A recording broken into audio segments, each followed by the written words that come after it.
Hi, very good morning. We are starting with another ECG quiz. Now you can see here that heading is written cardiac arrest, but this does not show cardiac arrest. Here what you can see there is a P wave, PR interval, small Q wave, R, and there is an ST segment elevation. There is an ST segment elevation. And then this is followed by a one broad QRS complex with T wave in opposite direction. And you can see here there is no P wave at all. So this is ventricular premature beat. Clear? And then it will be followed by a compensatory pause. Now as we will run, you will find out that particular and we'll show you that. So this is the ECG which is showing you an ST segment elevation with now person is developing ventricular premature beat. So one of the cause of ventricular premature beat is acute MI. So this is suggestive of an acute MI, ST elevation, and the rate is 77 per minute. What is happening? Just have a look at that.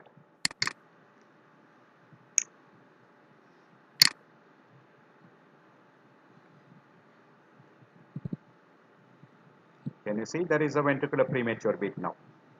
Now instead of one, these are two. We call couplets. Is it clear? Go on observing that properly. Now see there is only one. Now this is multifocal. Sorry, I'll just go a little bit again. You can see this is one. This is in the same direction. Now just have a look at this. Now can you see this is negative, this is upright. So this is called multifocal. So whenever a person with an acute MI gets multifocal, multiple ventricular premature beat is a dangerous condition. It can end up with ventricular tachycardia and ventricular fibrillation. You can just look at this. Now see, he is having ventricular tachycardia. Can you see clearly? So this is what happens in a person of an acute MI. Whenever there is a multiple, now see that ventricular tachycardia which was not treated. By the time you diagnose and start treatment, already the person has gone into ventricular fibrillation. So VT can end up with ventricular fibrillation. This is a coarse ventricular fibrillation. You can see lot of electrical activity. Now this is becoming a very fine ventricular fibrillation, almost close to the straight line, isoelectric line. Now you can see now it has become straight line. So this is asystole. And see the here. You cannot record any heart rate. So this is asystole. If you come across this, this is non-shockable. But the previously when person has developed a VT, that was shockable. When you get VF, it is shockable. You will have to give defibrillation. Once a person reaches at this particular stage, CPR is the only answer. So try to pay attention whenever you see such things. Now this is a second ECG which will show you sinus rhythm and what happens during normal respiration.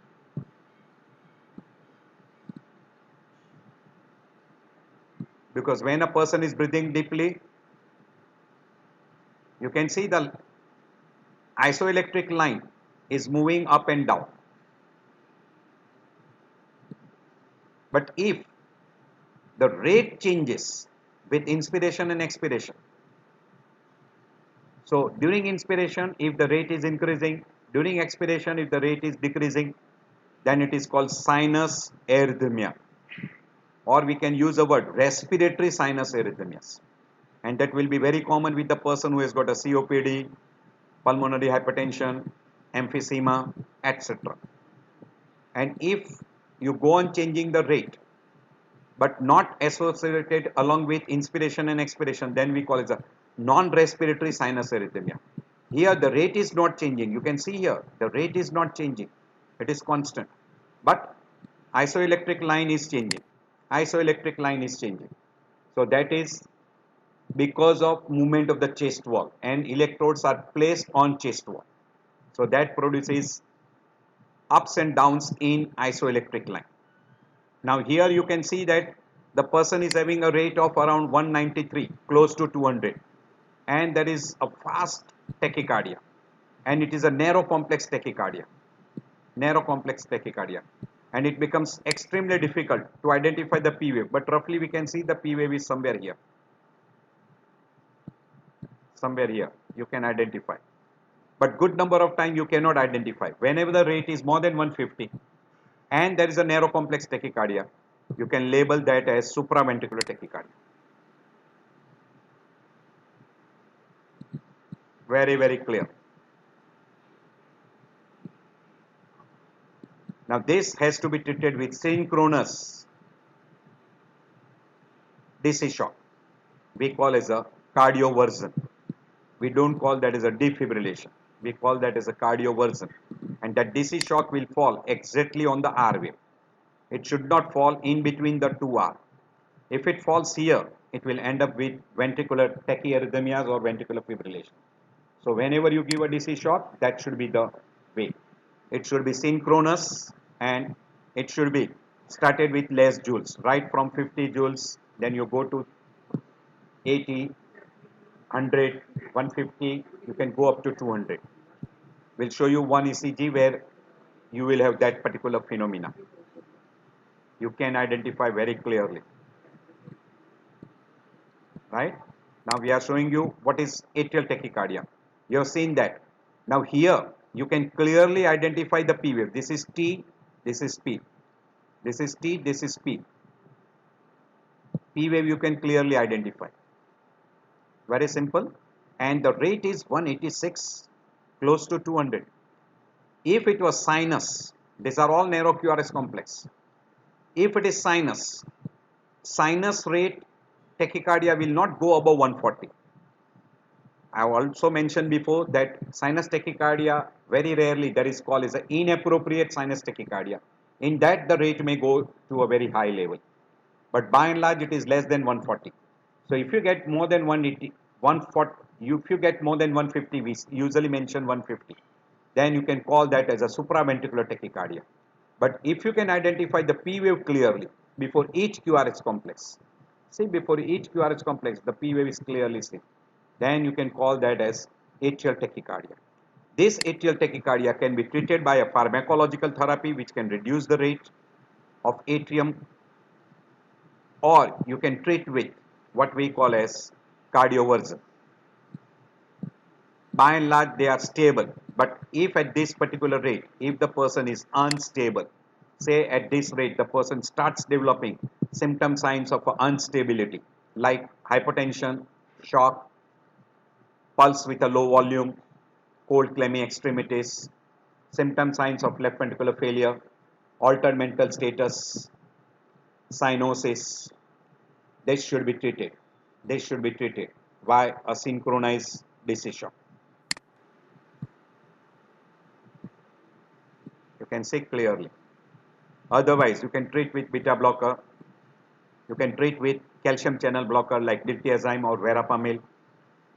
Or, if required, you can use adenosine, or you can use amiodarone. Adenosine is acting for a very short period. It is usually acting for 4 to 6 minutes. So it is a very short acting. You can use any one of beta blocker, calcium channel blocker. Don't use digoxin. You can clearly see this. Very, very easy. You should not miss to diagnose this condition.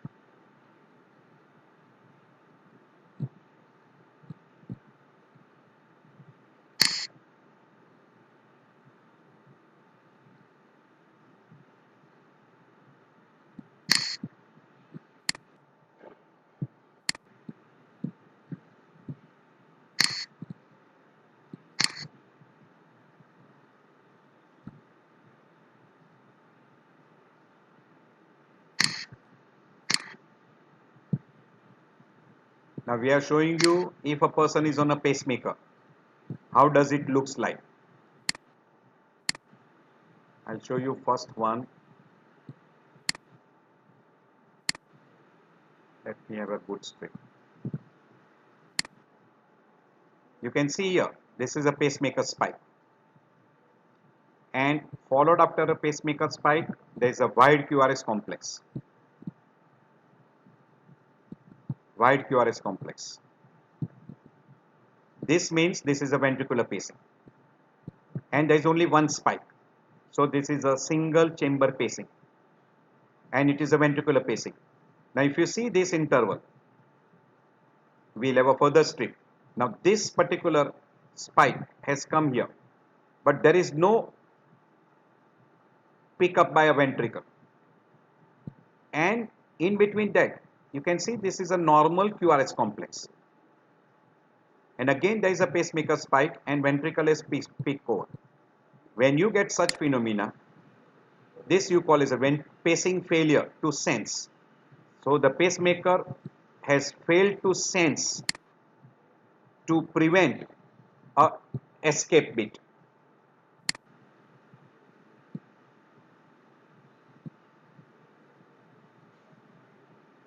You can see in between the sensing is failing.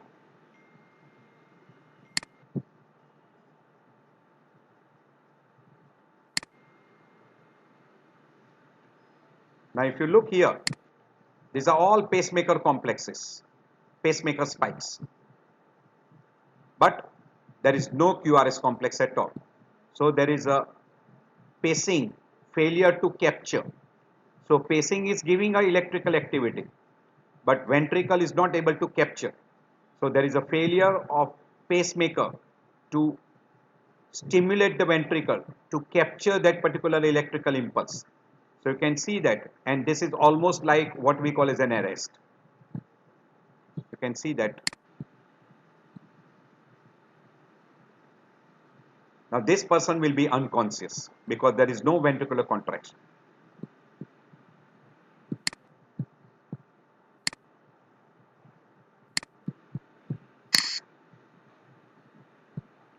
Can you identify now? See this. These are pacemaker complexes. There are no QRS complex. So there is no ventricular which can be stimulated by this pacemaker firing. So this is a pacing failure to capture, and person will be almost like cardiac arrest. What you can see is only pacemaker spikes. This has to be treated like cardiac arrest. What you require, you look at the pacemaker, what has happened. Now we are showing you how is AV pacing will look like. Now you can see here there are two spikes.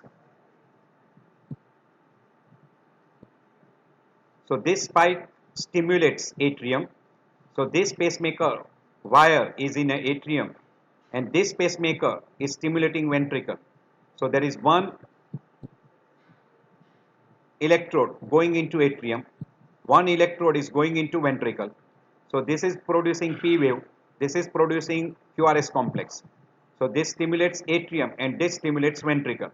So this is called AV pacing, or we call sequential pacing, or we call dual chamber pacing. And this is a typical of AV pacing. You can see clearly. You should be able to identify when you look at the monitor that this person is having AV pacing. Continuously there is two spike. First spike before P wave, second spike before QRS complex. And all QRS complex are identical. They are broad. So there is a ventricular pacing also. So this is called AV pacing or sequential pacing or dual chamber pacing.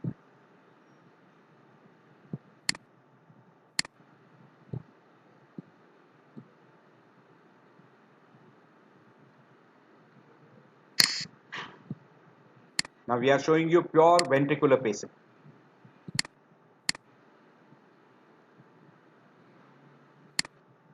You can see here before each QRS complex there is only one spike.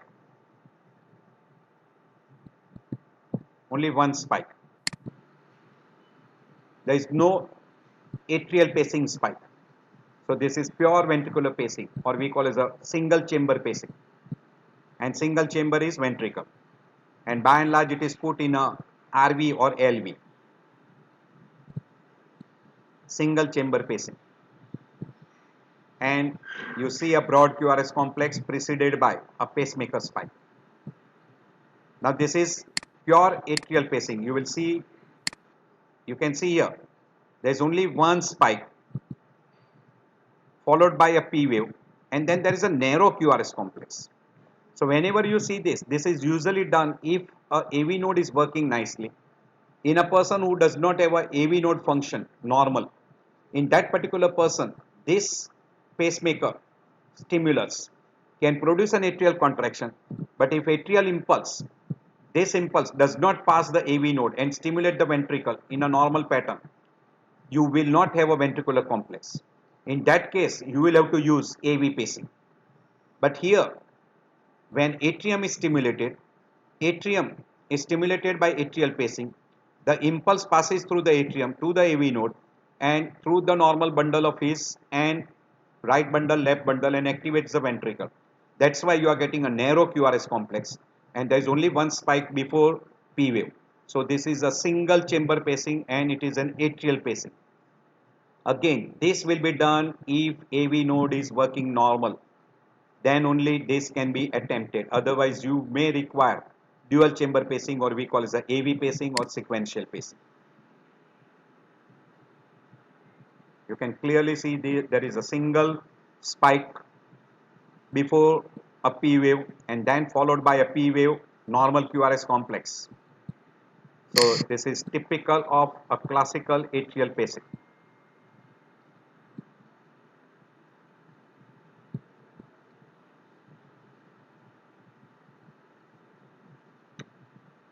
Now we are showing you what you can see on an ECG, what we call as an ST depression. Anyone will be able to identify this. And if the person is having severe chest pain, troponin positive, this should be treated as a non-STEMI. And if troponin is negative, you can suspect unstable angina, or we call as an acute coronary syndrome. And look at the person is stable or unstable. So this is ST depression. And if troponin is positive, treat as STEMI. Non-STEMI, sorry. Treat as non-STEMI. And next ECG will show you ST elevation. Now you can see here there is an ST elevation. This patient may be stable, may be unstable, but this is clear cut. You can diagnose this as and troponin positive. 100% you can confirm that this is STEMI and treat as a STEMI.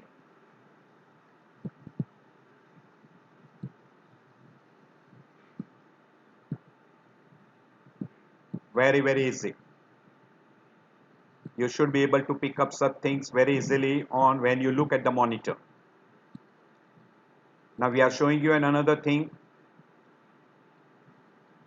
This is in between. I have recorded all this thing from what we call as YouTube. So I'm showing you all those things.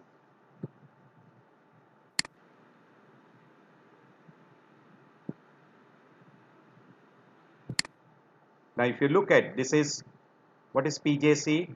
Premature junctional complex. Now if you look here, this is a P wave narrow QRS complex. Normal P wave narrow QRS complex. Just have a look. This is sinus, rate wise 34. Now if I'll show you when that beat will come. Can you see here? This is abnormal P wave just before QRS complex. Just before QRS complex. So this is premature junctional beat. This is premature junctional beat. It is almost identical like what we call as a atrial premature beat. But before QRS complex, if you get a P wave which is of an abnormal shape and it is coming at a slow rate, it is not premature. If you look further, we'll show you that particular thing. Now see here, this is not premature. It has not come early. So it is not premature. So this is junctional beat.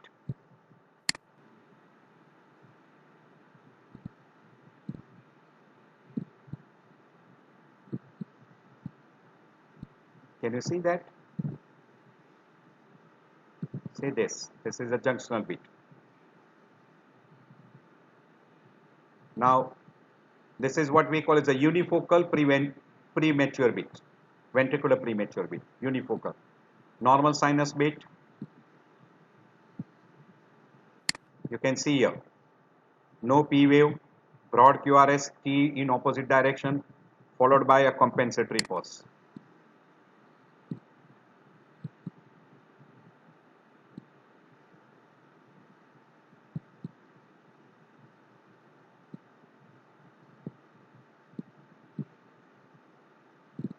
And all are of same shape and in same direction. So we call that as a unifocal premature beat. During that particular beat, there will be ventricular contraction, but the cardiac output is not adequate to produce a pulse. So you get a missed beat, no pulse, but apex is present. So you will have apex but no pulse. So you get apex pulse deficit. Now we are showing you another variety, what we call is a short run of VT, or it is called salvos, or it is also called as a burst of ventricular premature beat. You will see clearly. Can you see this? These are three ventricular premature beat coming in succession. You can call ventricular triplets, but they are also called as a ventricular salvos. Can you see clearly? 1, 2, 3. This is called salvos, or also called as burst, or you can call even ventricular triplets. 2 is couplets, 3 is triplets, and coming repeatedly. These are called salvos.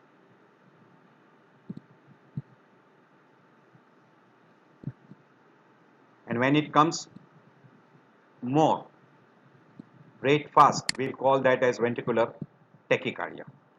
This should be considered. Ventricular salvos should be considered as an emergency, and it should be treated as early as possible. Now this is ventricular bigeminy. Alternate second beat is ventricular premature beat.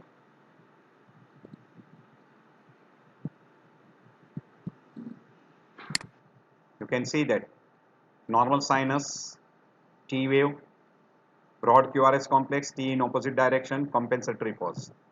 Normal sinus beat, ventricular premature beat. Alternate beat is ventricular premature beat. So we call that as a ventricular bigeminy. You can see clearly. Ventricular bigeminy. Here, the rhythm, when you check by pulse, it will be regular, because every second beat is a missed beat. So rhythm wise it will be regular. This will be palpable, this will be palpable, this will not have pulse, this will not have a pulse, this will not have a pulse. So this will be the interval between two pulse. So when you palpate by pulse, it will be regular rhythm. But this is classical ventricular bigeminy. Ventricular bigeminy, ventricular trigeminy, ventricular pentageminy, this will not have a pulse, but this will have a pulse, and it will be RR interval will be regular. So it will be a regular by pulse, rhythm wise regular, but it is still ventricular bigeminy. So don't mistake it by pulse. Now you can see here, this is irregular rhythm. Absolutely, RR interval, if you see, it is irregular, and between RR you can't see any P wave at all. You can't see P wave at all. There is a chaotic lines. This is atrial fibrillation, and see the rate. It is a fast ventricular rate, or we call it a rapid ventricular rate.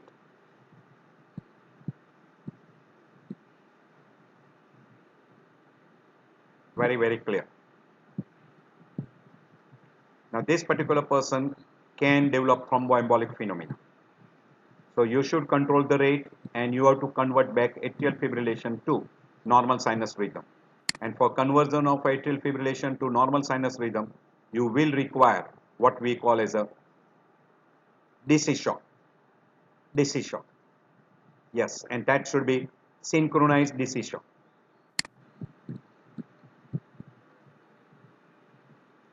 Now you look at here, the rate is less than 100.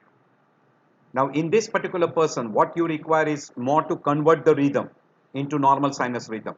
You may not require the drugs to reduce the rate, because these people are prone to develop long-standing dilated cardiomyopathy and thromboembolic phenomena. And it may also precipitate congestive heart failure, which will further worsen. Now you can see in between the rate is increasing. So this should be treated. You control the rate and change the rhythm to normal sinus rhythm. And also during that changing, before changing the rhythm to normal sinus rhythm, they should be anticoagulated. Now we are showing you third degree AV block.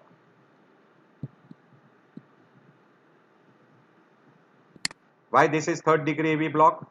You can see a broad QRS complex. This is RR interval. Look at this P wave. The PP interval is less than RR interval. So the atrial rate is faster than ventricular rate. And P wave is not related to QRS complex. And QRS complex is broad. So this is complete heart block, or we call as atrium and ventricle has been dissociated, because atrium is contracting independently because of the sinus impulse, and ventricle is contracting because of its own idioventricular rhythm pace. And this rate will be less than what we call as between 40 to 20. If it is more than 40, then it will be, we call accelerated idioventricular rhythm. But as there is a P wave which is present, you can see P wave is here. So atrial rate is faster than ventricular rate. So ventricular rate is less than atrial rate, and QRS complex is broad. This is complete heart block. And here the ventricle is activated by a focus which is from a ventricle. If you see a narrow QRS complex instead of this broad QRS complex, the focus which stimulates the ventricle is close to bundle of His.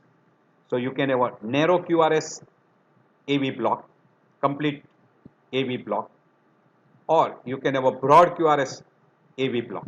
In a broad QRS AV block, usually the focus is in the ventricle, while narrow QRS in a complete heart block, if you get a narrow QRS complex, the ventricle is stimulated by a focus which is arising from, or the impulse which is arising close to bundle of His, below the AV node.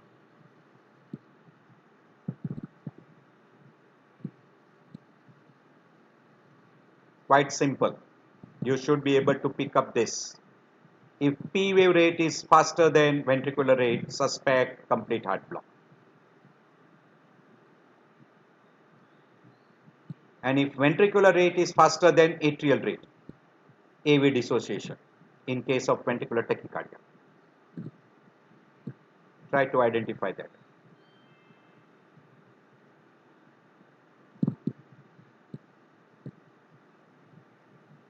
Very clear. You can see the rate is around 45. You can call this is little faster than 40. So this is complete heart block. Now this is second degree AV block. You can see here P wave not transmitted, P wave not transmitted, then this P wave is transmitted. So for 3 P wave, 1 is transmitted. So this we call 3:1 block. 3:1 block. So this is a fixed block. But if you see 2:1, then 3:1, then we call variable block. Is that clear? And this is Mobis type 2. Mobis type 2.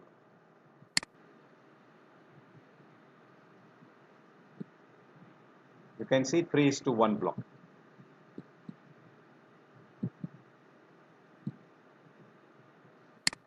Can you see? For 3 P wave, 1 is transmitted. 1 is transmitted. So this is 3:1 block. Invariably, this person will be having hypotension, symptom signs of instability. They will require temporary pacemaker followed by a permanent pacemaker depending upon the etiology. If etiology is reversible, temporary pacemaker. If etiology is non-reversible, then they will require a permanent pacemaker. Now if I show you here, now you can see here, this is the P wave, PR interval, PR interval is prolonged, this P wave is missed. Then again a short PR interval will show you that continuity. So this is almost every fourth beat is not transmitted. We'll show you one like that.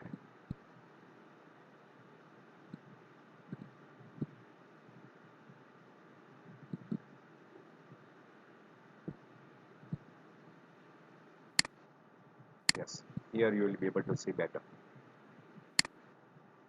Can you see this? This is first bit transmitted. This is the PR interval. This PR interval is prolonged. This is further prolonged, and then this is missed. So 1, 2, 3, and 4th is not transmitted. So this is called Van Quebec. Second degree AV block type 1, or we call Mobis type 1, and the name given is Van Quebec. So this is classical. By and large, these are usually stable. If they are unstable, they will require temporary pacemaker followed by a permanent pacemaker. Usually Mobis type 2 are usually unstable, complete heart block are unstable. They will require a temporary followed by permanent. Now if you look here,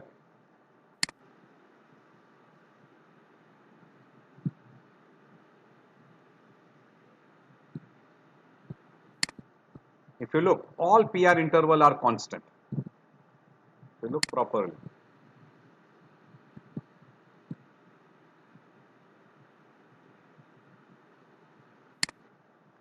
Look, all PR interval is constant, but they are more than 0.2, first degree AV block. By and large, if rate is maintained, blood pressure is maintained, patient is stable, do not require any pacemaker. But find out the etiology, treat the basic etiology, it may reverse back. If it doesn't reverse back and if person is asymptomatic, you may try what we call as atropine, isoproterenol, or you can put them on what we call as a beta sympathetic stimulators, or you can put them on the drugs which increases the heart rate. This particular person, if they become symptomatic, then only they might require a pacemaker. By and large, they do not require a pacemaker. By and large, they do not require a pacemaker. You can see clearly. This is classical first degree AV block. Now this is ventricular fibrillation. You can see this is a coarse ventricular fibrillation.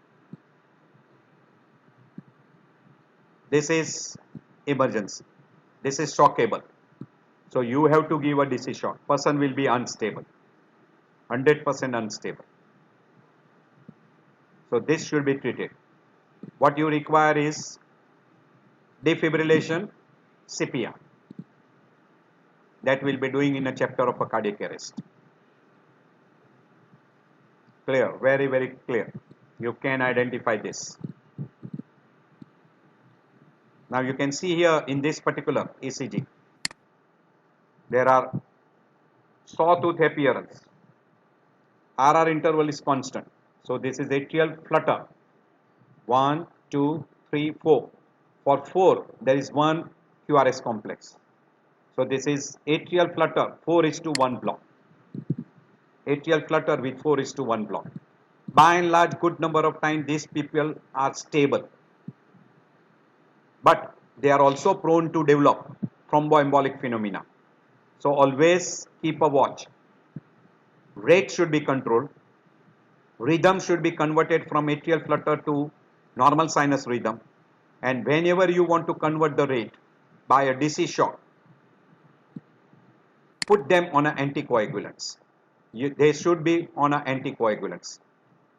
So major complication of this is thromboembolic phenomena, and this can precipitate congestive heart failure also.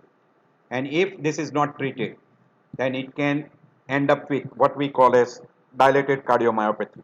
Very frequently they develop a cardiomyopathy. So just keep it in mind. We have discussed in detail in video lecture of atrial flutter fibrillation. So you should be able to differentiate this very, very clearly. And whenever you suspect, try to treat them.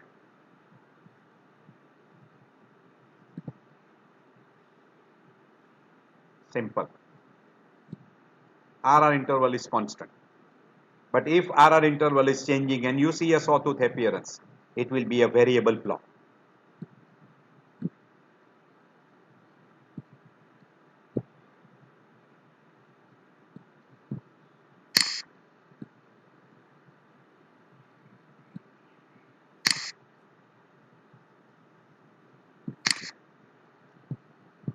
You can see here, there is absolutely a straight line.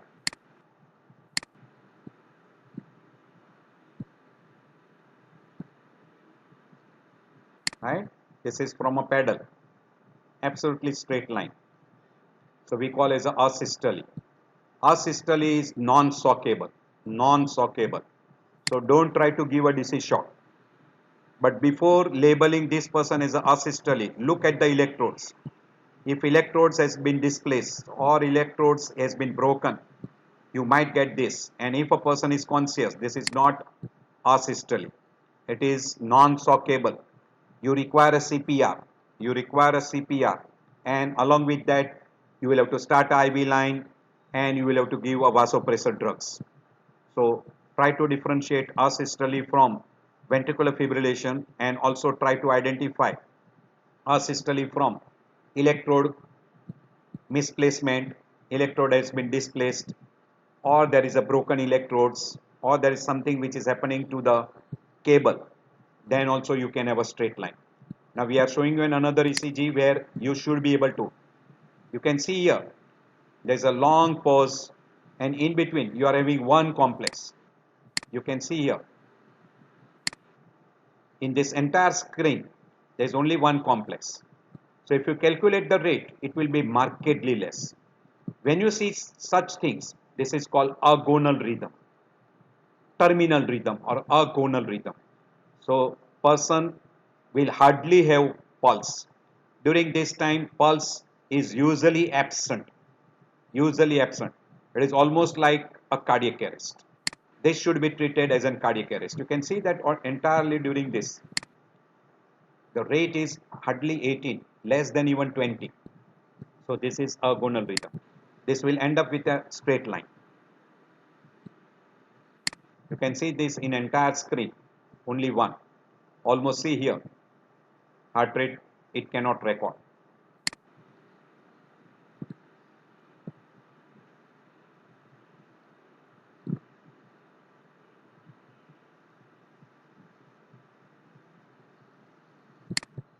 See entirely. So this is classical agonal rhythm. This should be treated as an cardiac arrest only. Cardiac arrest only. Simple.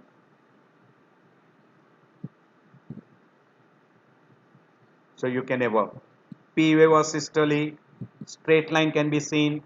You can have agonal rhythm, which can be identical like asystole. This should be treated as an asystole only.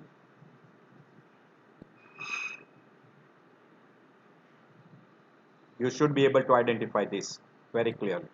Now this is ventricular tachycardia. You can see clearly monophasic ventricular tachycardia. And during this particular time, if there is no pulse, no blood pressure, person is unstable, altered mental status, cyanosis, cold clammy extremities, clinically congestive heart failure, there is an basal crackles, left ventricular failure signs are present, treat as an emergency, person requires defibrillation along with CPR. Now, this condition you should be also able to identify. Now, we have already shown you before that.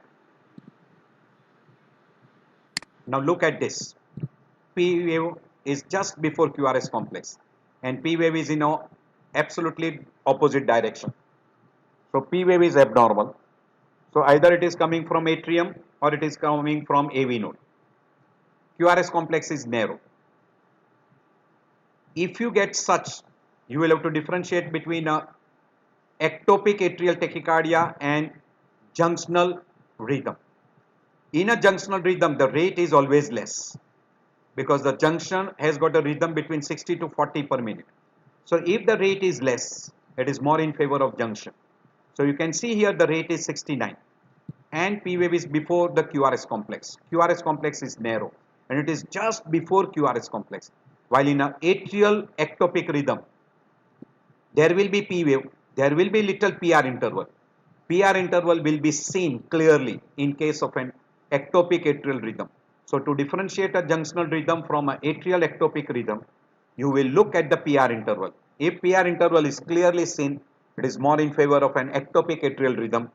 And if you don't see PR interval, you see a P wave just before a QRS complex, or you don't see a P wave at all, or you see a P wave after QRS complex, it is a junctional rhythm.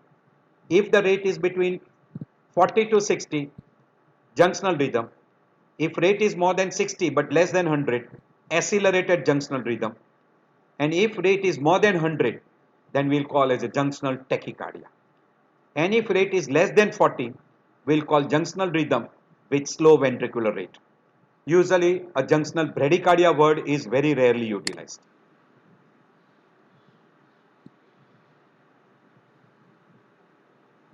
You can see the rate around 70. So this is accelerated junctional rhythm.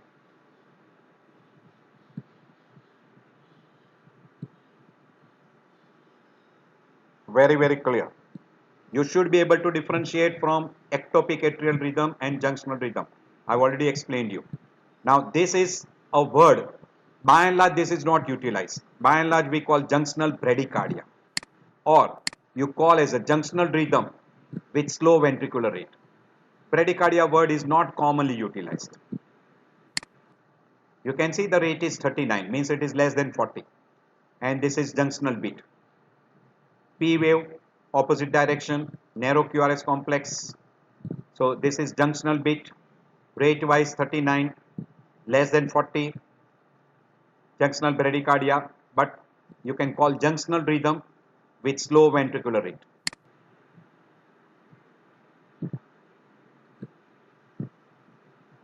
Very clear. These are usually asymptomatic. These are usually asymptomatic.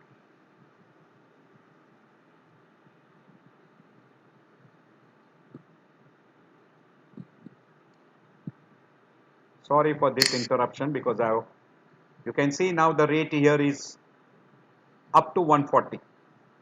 You can see clearly a P wave, PR interval, QRS complex, ST segment is flat, T wave is upright, almost like an ischemic changes. So whenever there is a tachycardia, there will be minor STT changes. But as soon as the tachycardia settles down, ST segment will be normal. In a supraventricular tachycardia also, sometimes you can see an ST changes. Those are not ischemic changes. But because of severe tachycardia, you will develop an ST segment changes. Your rate is going up to 140. But if it goes above 150 more, think of SVT rather than plain simple sinus tachycardia. And this will usually does not require treatment. Treat the basic cause. By and large, the good number of causes are treatable. And if at all, if it is because of anxiety, you can use a beta blocker. You can use a beta blocker. Relieve anxiety and use beta blocker. Very clear. Now we are showing you sinus bradycardia. Now you can see here the rate is 34. Now see here, P wave is upright in the direction of QRS complex, while in case of a junctional, it is in opposite direction. And you can see here the PR interval, which will not be seen in a case of a junctional rhythm.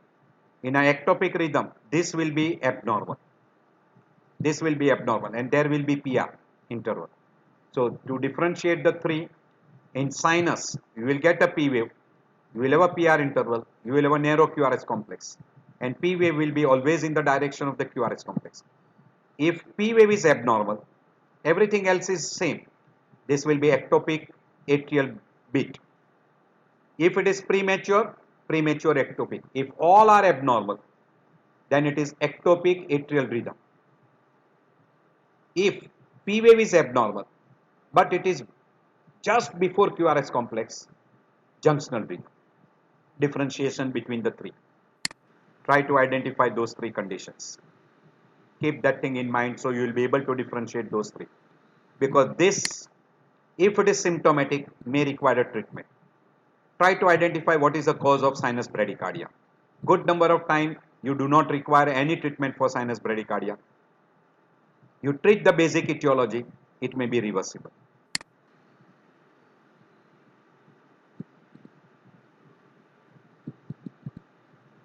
Very rarely they require a treatment. If they are symptomatic, the earliest treatment is atropine. Give atropine. If the rate increases very nicely, then you can put them on what we call as a sympathomimetic drugs. They rarely require a pacemaker. By and large, they don't require. Simple and clear. Okay.